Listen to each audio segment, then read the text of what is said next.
included in the package are a variety of components. Here you can see the two banners. Here is a plate to mount onto the mounting pieces, which are displayed here.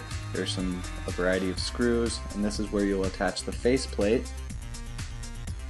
The faceplate is displayed here along with the cord. These are some of the tools that will be included. You should have a couple bags of screws of various sizes, and as we build this, we'll show you which screws go where. See, as you can see here, the mount is a little bit different in the instructions than the one that is actually included in the package. So we're going to show you how to get past that little indiscrepancy. Here's the mounting board that you'll be mounting everything on. These are the two stands that hold it together, and here we've already assembled where the cord will go through. Pretty simple process right there.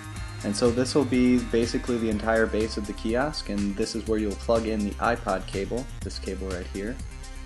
And one of the most important things is lining this up correctly so that the groove matches both the base and the actual stand. But we'll show that to you in a couple of minutes.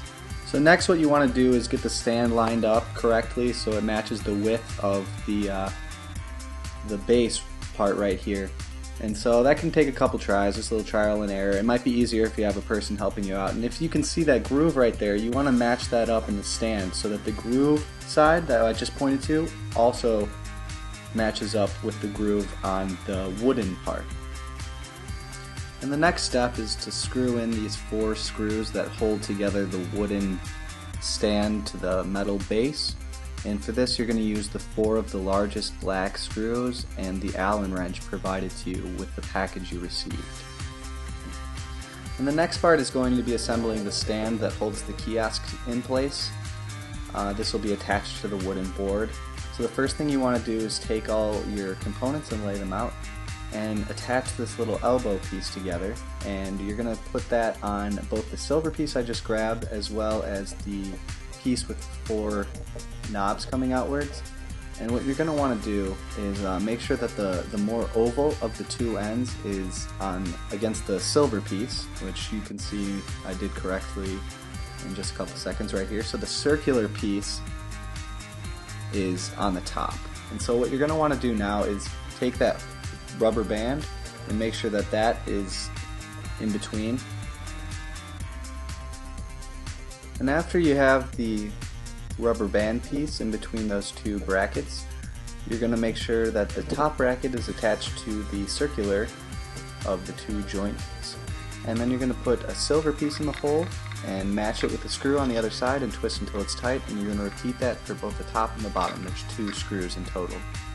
The next step is going to take this platinum base and you're going to match that up with these 2 screw holes you see over there. The screws that you are going to be using are these 2 silver screws. They're rather short in length, smaller of the ones that you received.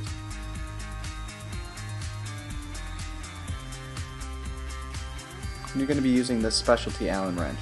It's the bigger one of the 2 specialty Allen wrenches. There's a hole in the middle and it's shaped like a star. So take this piece that you just assembled, and what you're going to do at this point is take your iPod cable and wire it through the small hole,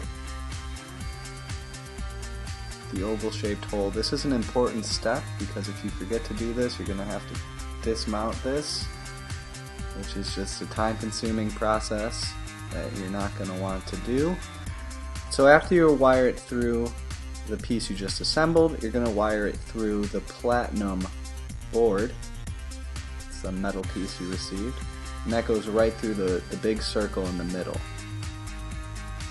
And just pull it through until it's all matched up. And now you're going to want to put these 2 pieces together and make sure that the screw holes meet, the 2 on the silver base meeting the 2 screw holes on the silver base of the bracket. And then you're going to match that up with the 2 screw holes in the background on that wooden base. It's a little easier if you get the screws already in place just to match it up. This is a little tricky part. You know, you might need another person to hold this on there for you. I did manage to do it by myself, but it does take a little trial and error. And so what you're going to want to do is make sure that you put the iPod cable through the hole in the wooden base in the background. And you're going to want to do this on the side opposite of the side with the groove. So in other words, the grooved side is on the back side of this wooden base. And so now it's simply a matter of putting the screws in place.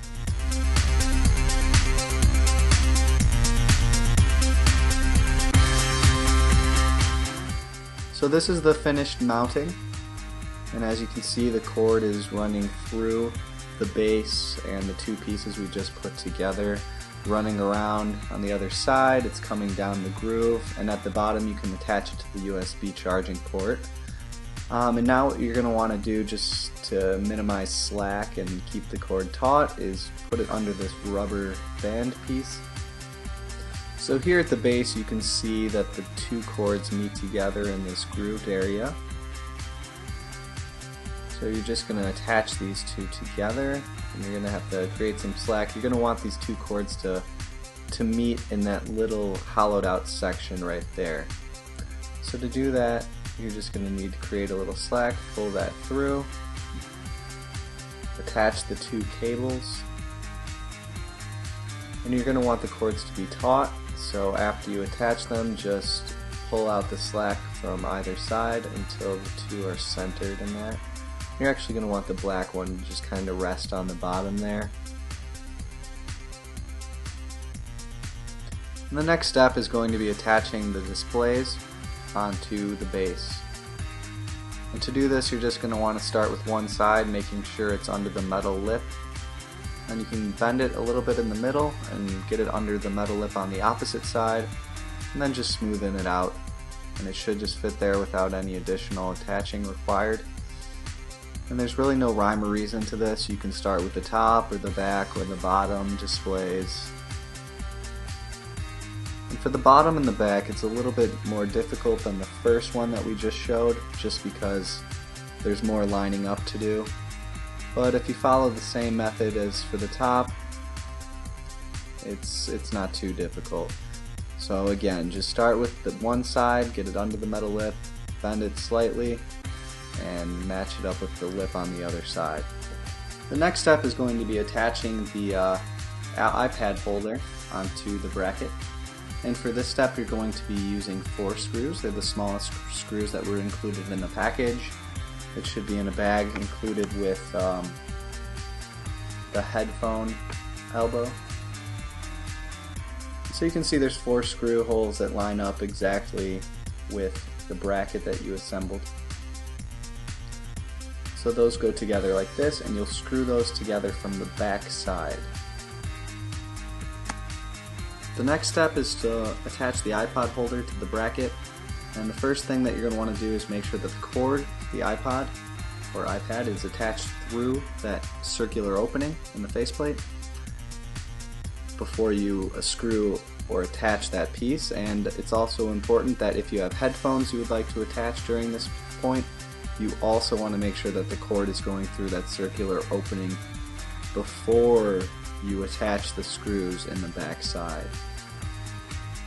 And that was essentially the last step in the assembly process. The only remaining task is to place the iPad into this holder, attaching the charger cable into the port at the bottom. And then from there you'll simply attach the faceplate on the top, which is just the remaining final screws that you screw in from the back side. And this is the finished product.